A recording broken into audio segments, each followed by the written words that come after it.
Hey everyone, this is Will with Military Lawn Cuts, and in today's video, I'm going to be sharing with you some things that have been on my mind that I'm learning currently actively. And I think these are some of the most beneficial videos because I intentionally make this not for the views, because I know these videos don't get a lot of views. I do this for that young entrepreneur, business owner, or manager that is out there that has a burning desire inside of them to grow and learn of really just from someone that's done it before.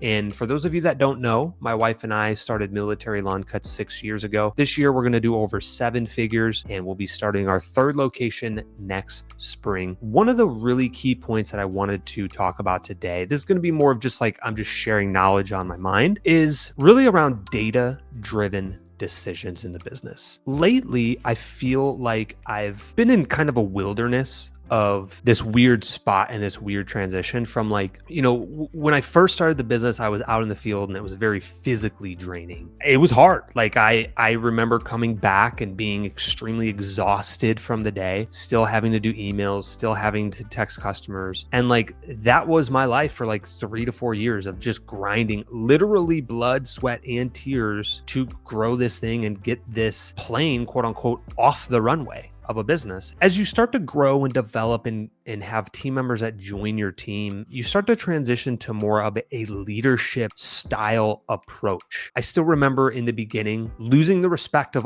all of my team members because I came out and yelled at all of the people that actually showed up that day, but I was so frustrated from the people that weren't showing up and that weren't part of our core values and that weren't aligned with our vision and mission and goals and like where we were going. But I took all of that anger out on the people that actually were showing up. And so I learned a lot through my leadership style over the years that, number one, I can't coach and train like they do in the military. That's number one. We're dealing with civilians here, so we got to be a little bit more softer. All right, that's number one. But the other thing is oftentimes when I'm trying to solve a problem in the business or work with other people inside of the organization to delegate and hand tasks off so that way I can focus on other things, what's happening is oftentimes in the beginning, I was making assumptions. I, as a leader, cannot just make assumptions or assume that something is or isn't happening in the business or someone is or isn't doing their job well. And so 5 years ago, I was out in the field every single day, knocking on doors, pushing mowers, and bootstrapping my business from the ground up. Today, I am not in the field and rarely ever in the office. I work on the business and not in it. And that didn't happen by luck. We put the systems in place and now we're handing them over to you. Inside our school community, you will gain access to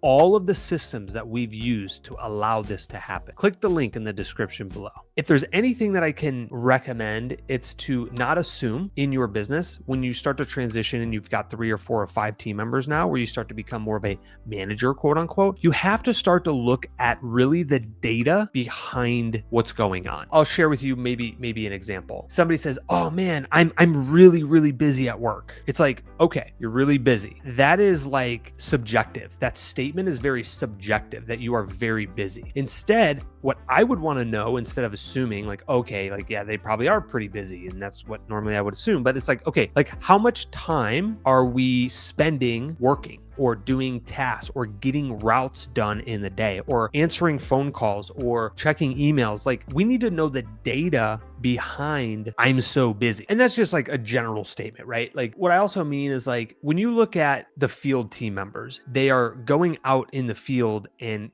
doing the work. It's very easy to track whether they are productive or not. As you grow and you have more managers and you have more people that you have to manage, I have to start to transition to asking the right questions to pull the data out of what's going on. And if they can't answer those data questions, then I need to go in and research or utilize the tools necessary that are at my fingertips in order to make sound, good judgment decisions. That is being a good steward of the resources of the time, energy, and team that have been given to me. One of the things that I actually haven't done in the last probably like 4 years, is look at the amount of traffic that is actually going to our website and comparing that year over year to some of the tweaks and changes that are occurring on the website. If I don't know that data, that lead submission forms are up 25, 50% from last year, I can't make good decisions in our business and expand and add multiple locations without knowing the data. What I'm trying to say, if I were to sum this up in like one statement, figure out what the data says. Stop listening to people, stop listening to suggestions, stop listening to the outside noise, stop listening to YouTube, stop listening to podcasts, stop listening to other people that, number one, are not in your shoes or where you want to be, and number two, that don't have the data that you need to make the decision. It's fine if you want to listen to their input and make sure like they're not being overworked and stuff like that, but like we have to start to transition to more of a data-driven decision leader is what I'm saying. Me personally, I have to look at the numbers, the data. How much revenue did we make today? How many team members worked today? What does that data say? Are we effective?